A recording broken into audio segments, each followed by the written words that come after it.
you a handout that gives an exemplary general, probably mostly jargony response that you can make your own. But does anybody have a partner who explained this in a way or said something to a formula that you thought would be good?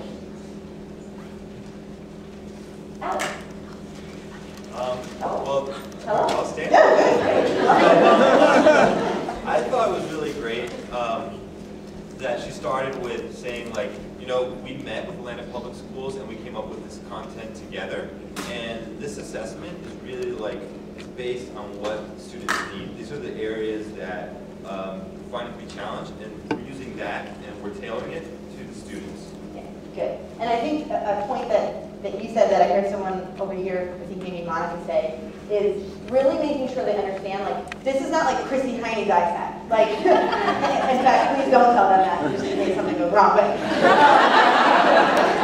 I have worked really hard with the district. Like, I'm here all the time in Atlanta. I'm on the phone all the time in Atlanta. I'm emailing. It's really a collaborative effort between, you know, district people, whose names you wouldn't know if I said them, myself, and my ISAT writers, and sort of, I'm like the middleman between those two groups of people. But they need to really hear, like, we didn't descend upon Atlanta Public Schools. And what can be tricky is their FA probably might not even know. You know what I mean? Who helped me? Because they might say, well, I'm Atlanta Public Schools and I didn't look at these. And that's true.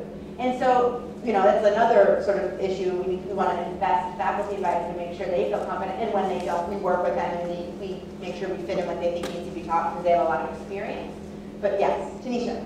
And something that Lindsay said that sometimes I think we take for granted is that when I said, like, you know, we work with the district, like, our core members might not understand what it means to work with the district. She was very specific in her answer, like, so we're teaching 8th grade. We went to an 8th grade teacher. We worked with the teacher specifically to look at what they taught during the year, what they saw, and that was like. That's a good point. I'm being probably general too with Lisa, which is kind of another point I made with Taylor just now. Is when you're explaining things to core members and you say things like content weights and instructional priorities, like really breaking that down because they don't think standardized testing might be new to some of them. So really making sure they understand like what those things mean. Is the other hand? Yes. And who's your name one more time? Casey. Lanisha pointed out also that these are standards that the kids have learned all year. So it's not like all this brand new content that we're starting from square zero. Like a lot of it is just the stuff that they didn't grasp, that they've been introduced to and going over. That's a really good point. Did everyone hear that? Basically, this and because of that, we moved. And last year, and that's been a major change between last year and this year, is really cutting out sort of the lower level objectives from the unit plans from last year, because pacing is something hard to figure out in summer school, right? Like, how fast can I go with content that you've learned at least 1 year, and in reading, you've been learning for years, you know what I mean? So really, the pacing is fast, and I think that's the rationale that corporates need to understand. Great point. Okay, cool. Right now, school directors, you have a handout, are going to give you a handout of like, and again, I'm putting this in quotes, exemplary responses to some of those scenarios. CMAs, like, keep this somewhere. Important that you're not going to lose it because a lot of the questions on there are going to come up. And I think it's worth role-playing like with your friends in the CMA or, you know, just reading and making sure you understand the plane ride home.